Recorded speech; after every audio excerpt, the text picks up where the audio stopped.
ससुर और बहू की दिल को छू लेने वाली कहानी। कब से कह रहा हूँ, एक बार तो संभाल ले आकर अपने बाप को। सिर्फ माँ मरी है तेरी, बाप अभी जिंदा है। देखना मेरा क्या हाल हो गया है, कुछ भी ढंग का नहीं मिलता।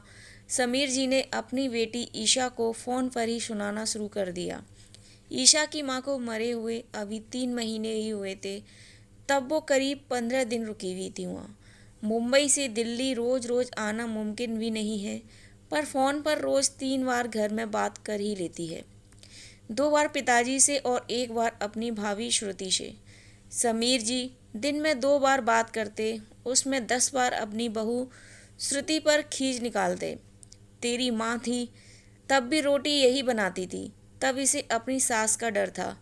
कितने पतले फुलके बनाती थी, अब देखो इसे घास काटती है, मोटी रोटी बनाकर पटक देती है। हाँ वही कौन टोकने वाला है अब। 2 टाइम का दूध 1 बार कर दिया मैंने, वो भी इससे तमीज़ से नहीं दिया जाता। पता नहीं क्या मिलाने लग गई। मैं इसके जादू टोने में नहीं आने वाला, देख लूँगा सबको। रोज़ एक नई शिकायत सुन सुनकर ईसा का भी दिमाग खराब होने लगा था।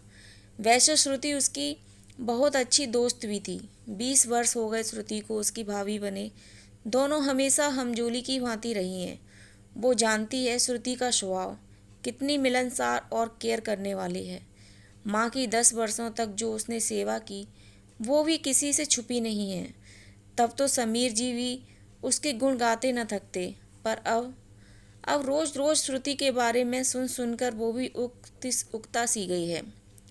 कहीं भाभी सच में बदल तो नहीं गई।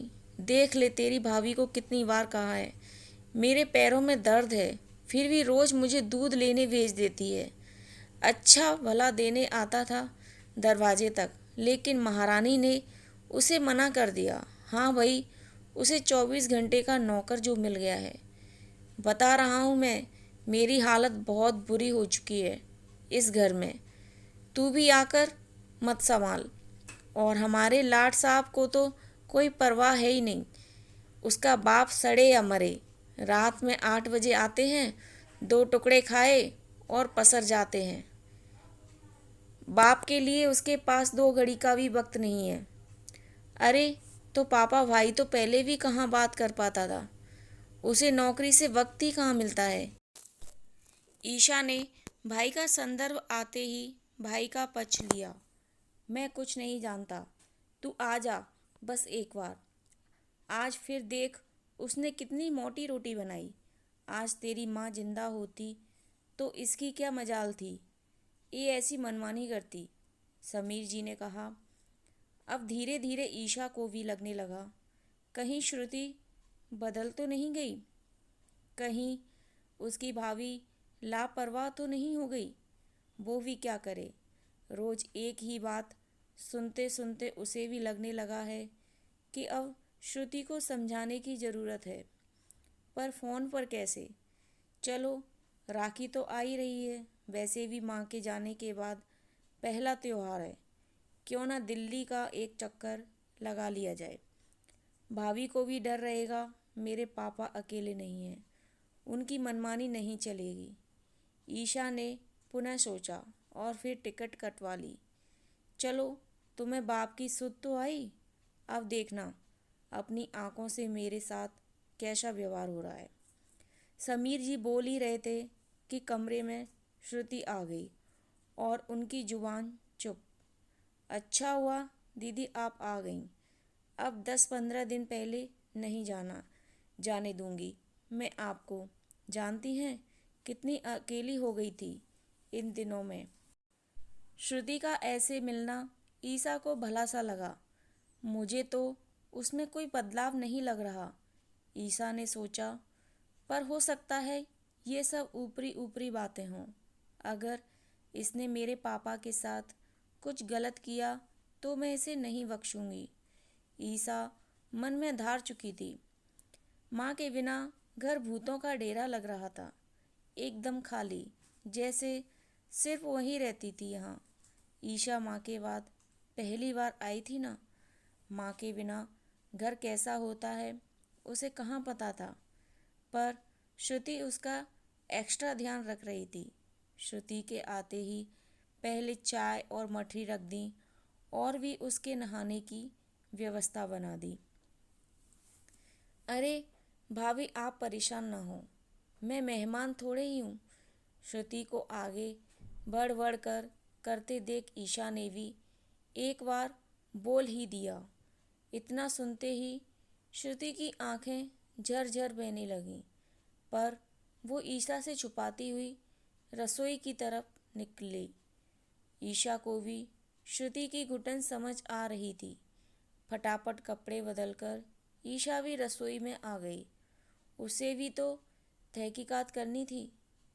ईशा ने देखा श्रुति तो वहीं पहले जैसे फुलके बना रही है, एकदम पतले, शायद उसे देखकर बना रही हो। ईशा ने सोचा। बहू, मेरा भी खाना परोस दे। जी पापा, अभी परोस देती हूँ, बस फुलका सिक जाए। अरे भाभी, इतने सारे सिके हुए हैं, एक परोस दो इनमें से। नहीं दीदी, पहले पापा 2 फुलके आराम से खा लेते थे और अब इन्होंने अपनी खुराक कम कर दी है। जिद करके डालूं तब गुस्सा करते हैं, फिर माहौल बिगड़ता है। आप रुकिए, थोड़ा मोटा सा सेक देती हूँ, खुराक तो पहुँचे पेट में। देखिए कितने कमज़ोर हो गए हैं। ईशा श्रुति का चेहरा ताकती रह गई। समीर जी ने आज भी रोटी पटकते हुए खा ली। ला बहू, दे तेरी बाल्टी, दूध ले आऊं। शाम होते होते समीर जी गुस्से में बोले। श्रुति ने बाल्टी दी और समीर जी के जाते ही शर्मा जी को फ़ोन कर दिया। चाचा जी, पापा जी निकल गए हैं। अरे भाभी, किसको फ़ोन कर रही हो? शर्मा अंकल को। पापा जी ने मम्मी जी के बाद कहीं निकलना बंद कर दिया था। दूध वाले का आना इसी चक्कर में बंद कर दिया। सोचा पापा जी ले आएंगे तो उनकी थोड़ी सैर ही हो जाएगी। उनके कॉलोनी वाले सभी दोस्तों को मैंने बोल दिया, वो सब भी उनके साथ हो लेते हैं। क्या करूं दीदी, पापा जी सबसे दूर होते जा रहे थे। अभी आधा घंटे सब दोस्त साथ में रहेंगे। ये सब ईशा की सोच के परे था। वो सिर्फ श्रुति को निहार रही थी। ये क्या कर रही हो भाभी? अरे वो पापा जी आजकल बड़ी मुश्किल से एक बार ही दूध लेते हैं। पहले तो बादाम मुनक्का सब लेते थे, पर अब इन्होंने सब बंद कर दिया है। फिर इन्हें कब्ज हो जाती है, इसलिए बादाम मुनक्का की पेस्ट बनाकर दूध में मिलाकर दे आती हूँ। कुछ तो पहुँचे इनके पेट में। ईशा निरुत्तरित होकर उसका चेहरा ताक रही थी। अब क्या बचा था अपने पिता की, उनकी माँ की जैसे उनका ध्यान रखने वाली। उनकी बहू के लिए उसके पास कोई शब्द न थे। काश पापा भी भाभी को समझ पाते। ईशा मन में सोचने लगी। कह दे अपनी भाभी से, इसे जाना हो तो जाए अपनी माँ के पास 2-3 दिन। तब तक तू रहेगी यहीं। यहाँ कोई एक ही ठकुराइन नहीं है इस घर की, इसके बिना काम नहीं चलेगा जैसे। सुन के श्रुति के नेत्र अविरल बहने लगे। उसने भी सोचा पापा जी शायद चिढ़ने लगे हैं, जा ही आती हूँ माँ पापा के पास। वैसे भी पूरा 1 साल हो गया, पहले मम्मी जी की तबीयत की वजह से नहीं जा पाई थी। भाभी, पापा ठीक कह रहे हैं, आप अपनी पैकिंग कर लें। मैंने भाई को बोल दिया है, वो टिकट बनवा देगा आप दोनों की। ईशा ने कहा। पापा, आपको भाभी के सामने ऐसे नहीं बोलना चाहिए था। आप जानते भी हैं उन्हें कितनी ठेस पहुंची होगी। ईशा ने अपने पापा को समझाते हुए कहा।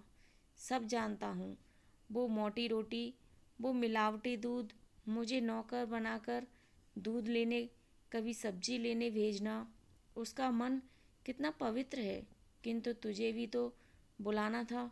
इसलिए तुझे इतना सुनाकर बुलाया, ताकि उसे भी कुछ दिन अपने माँ पिताजी के पास भेज सकूं।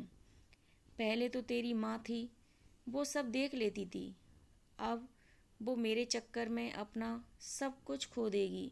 ये भी जानता हूँ, अगर मायके में समय समय पर ना जाओ तो भाई भतीजे अस्तित्व भूल जाते हैं कि उनकी कोई बहन बुआ भी थी। सबको उसके बिना रहने की आदत हो जाएगी। इसलिए बेटियों को पीहर जाते रहना चाहिए। उसे समझाता तो वो नहीं जाती, अब चली जाएगी। दिल दुखने की बात छोड़, वहाँ से आएगी तब उसका मन खिला हुआ होगा। बस वही महत्वपूर्ण है। श्रुति दरवाजे पर खड़ी सब सुन रही थी, और यह सुनकर उसकी आंखों में खुशी के आंसू बहने लगे। दोस्तों, आपको यह कहानी कैसी लगी हमें ज़रूर बताएं। वीडियो को लाइक करें, दोस्तों के साथ शेयर करें, और ऐसे ही कहानी पढ़ने के लिए हमारे चैनल को सब्सक्राइब करें। धन्यवाद।